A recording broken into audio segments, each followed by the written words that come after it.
before joining Barclay, I was working in cybersecurity implementations. You do not want cybersecurity people failing fast. You do not want threat intelligence failures to happen fast.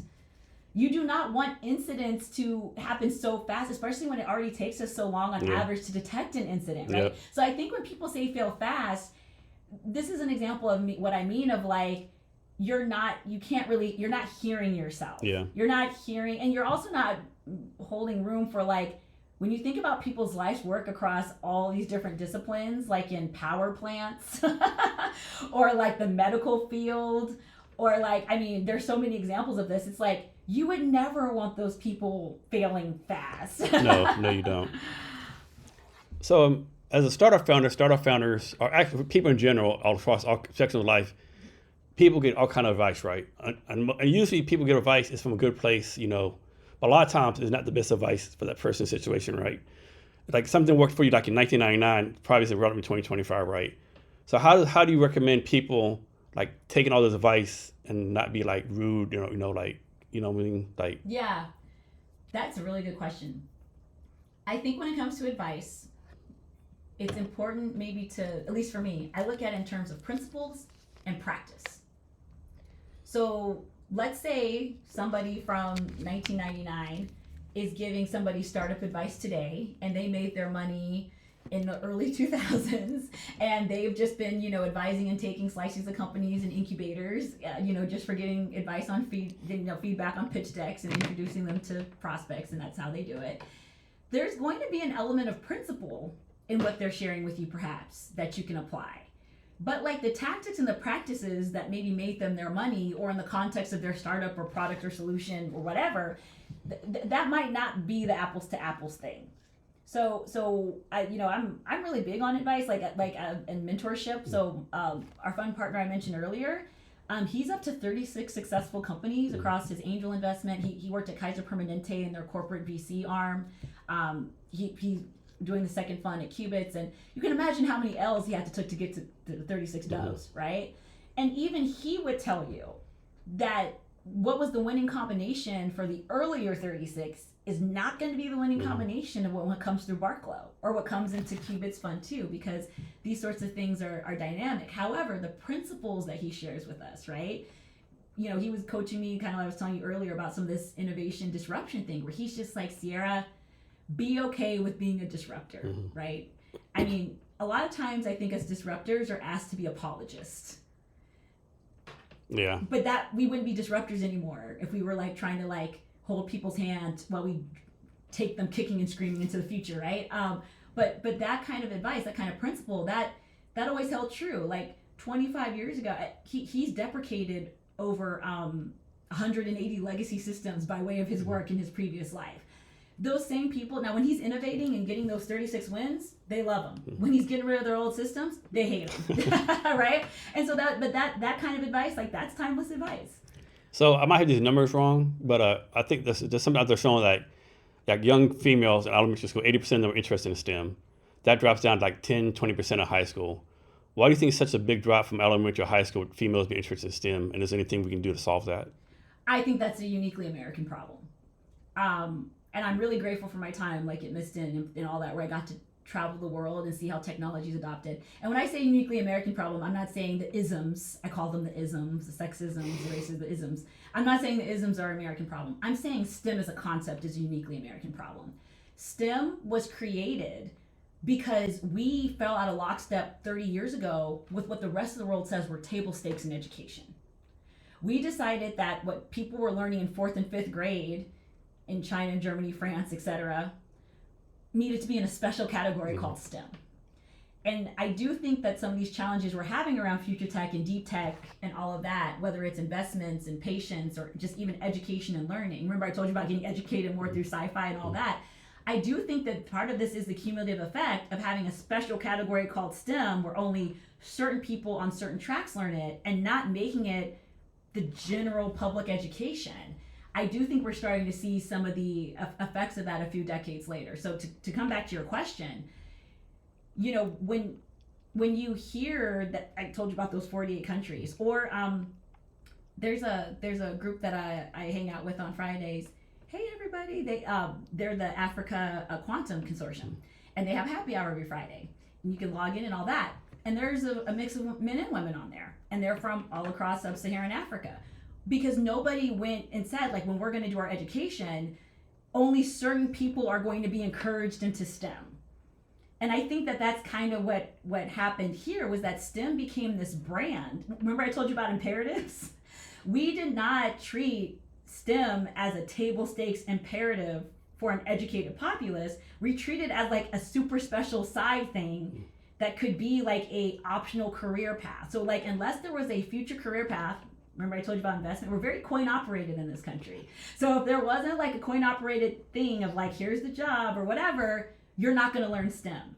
And I think that that's really is what has hurt a lot of women and just representation in general, and because we made it such a specialized thing. So I pulled this next question directly from your LinkedIn. So I'm paraphrasing, but in your LinkedIn you said something like, I'm always going to ask this question: what is the difference between AI and quantum computing? Here's my answer. Mm-hmm. So 2 answers, I put it in the post. One is the technical answer. So there are 3 macro technologies, or the trinity of tech, as my mentor Nardo calls them. They are compute and infrastructure, data and intelligence, and applications. When it comes to quantum, I think because it's shiny or confusing or whatever, people tend to forget how technology works. So people will be like, oh, quantum computers, like, they're not ready, there is no quantum. And it's like, oh, remember, there's compute, there's data, and there's apps, right? AI, artificial intelligence, that lives at the data intelligence layer. AI needs compute, hence the data center crunch going on right now, right? So AI lives at the intelligence layer. Quantum computing, and that's just one type of quantum, lives at the compute level. The other answer, and this is kind of the more philosophical one, is that AI, in my opinion, and I think there's a lot of evidence to suggest this is man trying to make machines in his own image. We're trying to get AI to be smart enough, trustworthy enough, effective enough to make decisions and take actions agentically, basically become our delegates across all kinds of tasks. Quantum is the nature of nature. Quantum is humanity trying to wrangle these forces of entanglement and superposition to run simulations, to have more precise sensing, to do more compute. It's operating on, once again, that idea of the forces and fabric of reality. And the forces and fabric of reality kind of lead to that age of discovery and like all this possibility, whereas AI is only going to do what we can make it do. What's your take on simulation theory? You know, simulation theory is a very interesting one. You know what? I'm going to ask you a counter question. Okay. Which might hint at my answer. Okay. What do you think is the overlap between simulation theory and dead internet theory? I'm not smart enough to answer that question. Okay. I'm not even going to fucking attempt to try.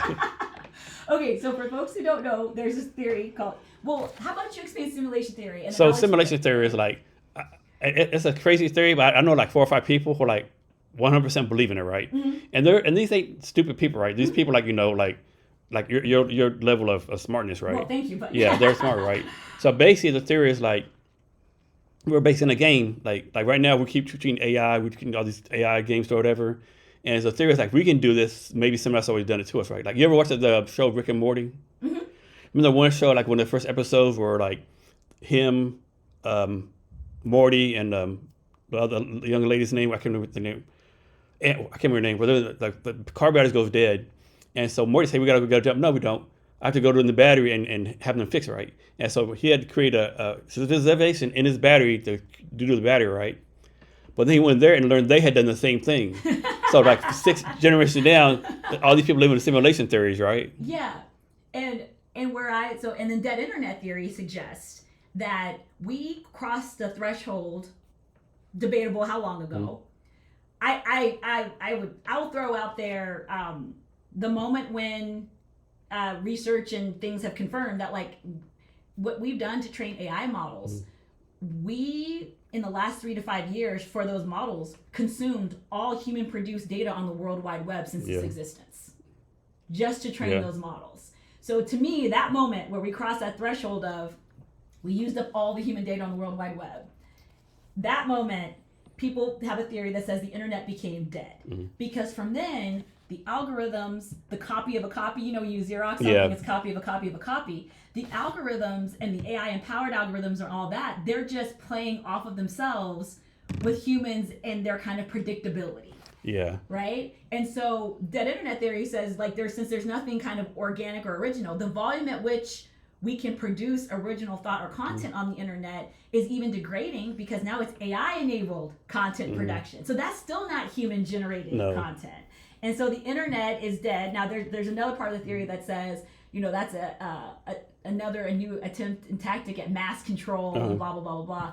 My general take on conspiracy theories is that greed and humanity wanting control are not a conspiracy. No, that's human nature. Human nature. But the ways and means we do that, and so I bring up dead internet theory because simulation theory basically says that's a prerequisite. Yeah, you're right. And the thing with simulation theory, I don't believe it, but then you heard these glitches, right? You hear the stories so-and-so's a movie. No, it wasn't. What are you talking about, right? Or you have these memories that don't, you remember something that doesn't exist, right? There's always these things out there, right, that don't add up, Yeah, there are some very interesting things, and this does get into some of the deeper quantum physics and metaphysics sorts of things. This is the kind of stuff that Einstein couldn't figure out in his lifetime and was very curious about. This idea that the force, okay, think of it like this. You got potential and kinetic energy, right? So within our thoughts, emotions, and opinions, there's all these potentials of our awareness and all that, of how that can become kinetic. I do believe that. I do believe in a thing called decision points, right? Yes. Something simple is like you talked before you talked about you did something, decided to do something else. Just think of all the impacts that would have millions of people's lives. Exactly, the ripple effects, right? Yeah, just the ripple effects, It's just we were supposed to do this podcast, I think 2 weeks ago, something came up. Suppose you said, well, no, I can't do it again, right? Those ripple effects, right? I think there are all these decision points that we don't think about day to day, right? Yeah, exactly. And there's... And I think that's where the multiverse stuff comes from, in my mind, yeah. Yeah, and there's even some stuff around aging, the perception of aging. That they've studied about how, the more experiences, right? So the more kinetic a person is in their experiences, that's what makes it feel like their life is going by so fast. There's this sense of increased velocity because the way you experience time is a function of experiences and kinetic things, and not a function of you just sitting on the couch. Here's something crazy. Do you watch the show The Golden Girls way back in the day? Oh yes, I love Golden Girls. Do you know how old those ladies were? Much younger than they were in the show. Like in the 40s and 50s, right? Yes. Good Lord, what kind of life did y'all have back then? And there have been people trying to answer that question too about when I'm not sure if you see, but people have been showing the camcorder footage of high schools in the 80s. Yeah. And it's why does everyone look 40 years old with a mortgage? I know, right? Yeah. Junior in high school with a letter jacket. It's because we all played outside and fucking didn't have no home training. I know, everybody's trying to figure out. Yeah, they were that's the stress of being a latchkey kid. We're trying to figure out how we're gonna cook dinner tonight. But that's the thing. The perception of how time elapses in our lives. Yeah. There are things that between this kind of metacognition theory and metaphysics theory, all these dynamics of decisions and time and even place, where you go when, and who you interact with, and then how, for example, you and I are gonna have this conversation, or you asked me earlier about the books, and when I get to that book, or maybe you're going to pick up a book I share it with you, that's going to splinter off into another timeline separate from the one where you didn't read the book, right? There's some really interesting things in those dynamics. Yeah, it's insanity. So we talked about this earlier a little bit, but do we currently have the energy or the resources required to do quantum computing? It depends on what kind you're talking about. So for example, remember earlier I was talking about future today, future tomorrow, future day after.